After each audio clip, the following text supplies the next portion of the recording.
महाकुंभ का समय चल रहा है। विश्व भर के लोग कुंभ में स्नान कर रहे हैं, बड़े बड़े संत महापुरुष वहां विराज रहे हैं। एक बात बहुत ध्यान से सुनिएगा, कुंभ अमृत बिंदु जहां जहां पड़े वहां वहां 12 वर्षों में कुंभ का प्रावधान हमारे शास्त्रों में है, हमारे वेदों में है। लेकिन जिस महात्म की आज आप चर्चा सुनने वाले हैं, उस महात्म के भाव को जानिएगा। महात्म में ऐसा वर्णन आता है कि क्व सुधा क्व कथा लोके क्व काचुक मणिर्महान ब्रह्मरातो विचार्येवं तदा देवांजहासः। बहुत सावधानी से सुनिएगा। कई बार ऐसा होता है कि जो लोग कुंभ में नहीं जा पाए हैं, तो जो लोग कुंभ में गए हैं वो ना जाने वालों को बहुत सुनाते हैं। बोले अरे बताओ कुंभ हो रहा, तुम गए नहीं, स्नान नहीं किया, प्रयाग स्नान नहीं किया, त्रिवेणी दर्शन नहीं किया, संत महात्माओं को वंदन नहीं किया। कुंभ अगर आप केवल त्रिवेणी स्नान के भाव से जा रहे हो, कुंभ केवल प्रयाग में प्रणाम के भाव से जा रहे हो, तो कुंभ आप यहां पर भी उसका आस्वादन कर सकते हैं। कुंभ का मूल रूप क्या होना चाहिए? वहां आए हुए दूर दराज से संत महात्माओं के दर्शन, ये कुंभ का मूल रूप होना चाहिए। और दूसरी बात, कुंभ की प्रधानता इसलिए ज्यादा है क्योंकि अमृत बिंदु गिरा था।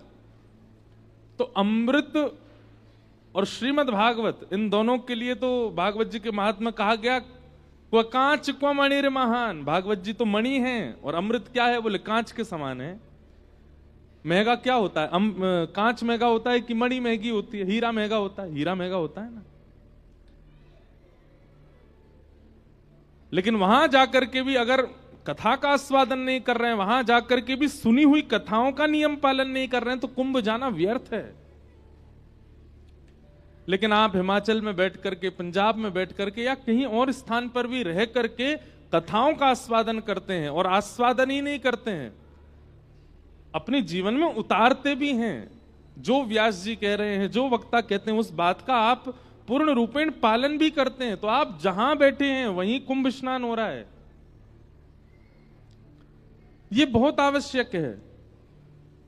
हमें लगता है कि तन का स्थान पर उपस्थित होना, नदियों में स्नान करना, और इसका पुण्य हमको प्राप्त होता है, ऐसा नहीं है। तन की उपस्थिति ज्यादा आवश्यक नहीं है, हृदय की उपस्थिति बहुत आवश्यक है। हम एक बात बताएं, आप सवेरे सवेरे जब स्नान करते हैं ना, तो अपने बाल्टी में जल भरो, और जल भरने के बाद नेत्रबंद करो। नेत्रबंद करते हुए क्या विचार करो? आहा, लाखों लोग चारों ओर खड़े हैं, यहां से गंगा जी आ रही हैं, इधर से यमुना जी आ रही हैं, ये देखो सामने त्रिवेणी संगम दिख रहा है। ये सब मन में सोचना है। गंगा जी का जो वर्ण है वो थोड़ा सा मटमैला जैसा है, थोड़ा थोड़ा जैसे मिट्टी का सा वर्ण होता है ना, ऐसा वर्ण गंगा जी का है। और श्याम वर्ण की यहां से यमुना जी आ रही हैं, बीच में दोनों का संगम हो रहा है। हम नाव में बैठ करके बीच में जा रहे हैं, और इतने में क्या करो, हाथ में वो क्या बोलते हैं, लोटा या फिर मग्गा जो भी, और उसको ऐसे पानी में डाल दो। नाव रुक गई है, त्रिवेणी संगम पे हम पहुंच गए हैं। आहा, तुरंत हम लोग नाव से नीचे उतरे हैं। नीचे उतर के नाक बंद करके ये मारा गोता, तुरंत मग्गा जल अपने सिर पर डालो। हर हर गंगे, हर हर गंगे, हर हर गंगे, श्री यमुना मैया की जय, त्रिवेणी संगम की जय। आपको यहीं बैठे बैठे गंगा स्नान का फल प्राप्त हो जाएगा। अगर तन की उपस्थिति इतनी ज्यादा आप मानते हो, तो आपके पास जो सामने जल है वही गंगा जल हो जाएगा, वही यमुना जल हो जाएगा, वही त्रिवेणी का जल हो जाएगा। और मन से आप स्मरण ही त्रिवेणी का कर रहे हो, मन से आप स्मरण ही प्रयागराज का कर रहे हो, तो मानसिक और शारीरिक दोनों स्नान यहीं बैठ के हो जाएंगे। चिंतित होने की आवश्यकता नहीं। और फिर उसके बाद बढ़िया सुंदर वस्त्र आदि पहन के प्रसाद पाके कथा सुनने आ जाओ। यहां पर इतने सारे संत बैठे, बताओ कुंभ से कम है कोई? इतने सारे महापुरुष बैठे हैं, एक साथ इन सबका दर्शन हो रहा है और कथा श्रवण मिल रही है। कुंभ में क्या करना है? यही तो करना है। त्रिवेणी स्नान करो, संत महात्माओं के यहाँ भंडारा पाओ, उनके दर्शन करो और कथा सुनो। वो सब तो आप यहां बैठ के भी कर लोगे।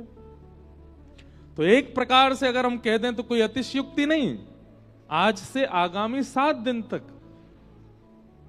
ये कुंभ ही है, यहां कुंभ ही हो रहा है।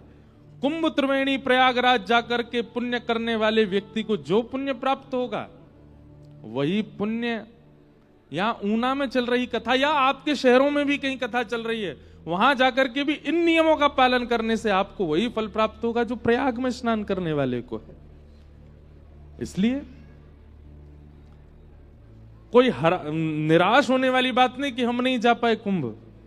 हम तो जैसे तैसे गिरते पड़ते पहुंच गए, पर आप लोग नहीं भी गए हो तो कोई दिक्कत नहीं, यहीं बैठ करके कुंभ का आनंद लो।